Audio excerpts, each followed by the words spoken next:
అయ్యా నమస్కారం. పెద్దనా చెప్పు, నీ ప్రాబ్లం ఏంటి? అయ్యా ఈ మేక దుడ్డికి వదిలేదయ్యా.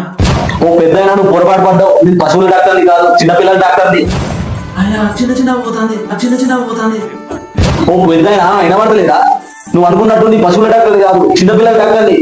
చిన్నపిల్లల డాక్టర్ని. ఇది కూడా చిన్నపిల్ల అయ్యా. 2 నెలలు అవుతాను పుట్టి.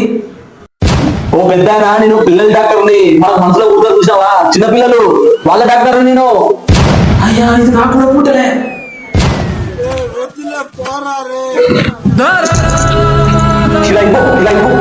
ఇలా ఇవ్వు. ఇదిగో అయ్యా చూడు. రావాలి బాబు, రావాలి. 700 కూర, తాజా కూర రావాలి. ఇట్లాంటిది అవుతుందని అన్నిసార్లు అడిగారు. ఎక్కడికి వెళ్తున్నావు అని. మీకు అసలు ఏం రైట్స్ ఉన్నాయండి మమ్మల్ని ఇంటికి తీసుకొచ్చి చంపడానికి?